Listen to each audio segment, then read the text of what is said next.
പ്രത്യേക ഒരു കാര്യം പറയാൻ വന്നതാണ്. ഇപ്പൊ മാങ്കോസ്റ്റും പൂക്കുന്ന സമയമാണ്. നമ്മുടെ നിറച്ച് മുട്ടിട്ടിട്ടുണ്ട്. നിർബന്ധമായിട്ടും നിങ്ങൾ ഒരു വട്ടമെങ്കിലും നനച്ചിരിക്കണം ഒരു ദിവസം. കാരണം എന്താ വെച്ചാൽ അതുപോലത്തെ ചൂടാ, ഫുള്ള് പൂ കൊഴിഞ്ഞു പോകും. അതുകൊണ്ട് മാങ്കോസ്റ്റും റംബൂട്ടാനൊക്കെ പൂക്കുന്ന ടൈമാണ്. നന്നായിട്ട് നനച്ചു കൊടുത്തോ. ഇത് കണ്ടോ, ഇതിന്റെ പൂ കണ്ടോ, ഇതേപോലെ കുഞ്ഞു കുഞ്ഞു പൂ ഇങ്ങനെ വന്നോണ്ടുണ്ട്, കണ്ടില്ലേ?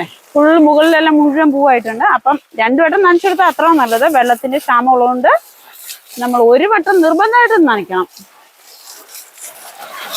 നല്ല കുളിച്ച് നിൽക്കട്ടെ അവിടെ.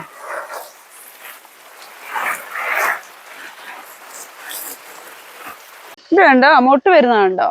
ഇതേപോലെ ഉണ്ടാവും. നിങ്ങൾ പോയി നോക്കിയോ. മാങ്കോസ്റ്റിന് ഏകദേശം ഒരു 4 വർഷമൊക്കെ ആയി തൈ ഉണ്ടെങ്കിൽ പതുക്കെ പോയി നോക്കിയോ. മൊട്ട് ഈ പ്രാവശ്യം ഉറപ്പായിട്ടും ഇട്ടിട്ടുണ്ടാവും കേട്ടോ. അപ്പം എന്തുകൊണ്ടാ മൊട്ടിടാത്തെന്നുള്ള ടെൻഷനൊന്നും വേണ്ട. മാങ്കോസ്റ്റിന് മൊട്ടിട ഇച്ചിരി താമസമാണ്. നമ്മുടെ ഇച്ചിരി വേഗം നായായിരുന്നു. കഴിഞ്ഞ പ്രാവശ്യമൊക്കെ നമുക്ക് 2 പ്രാവശ്യം ഇപ്പോൾ കാ കിട്ടി. ഇത് 3ാമത്തെ വർഷമാണ്. അപ്പോൾ ഒന്ന് പോയി നോക്കിക്കോ.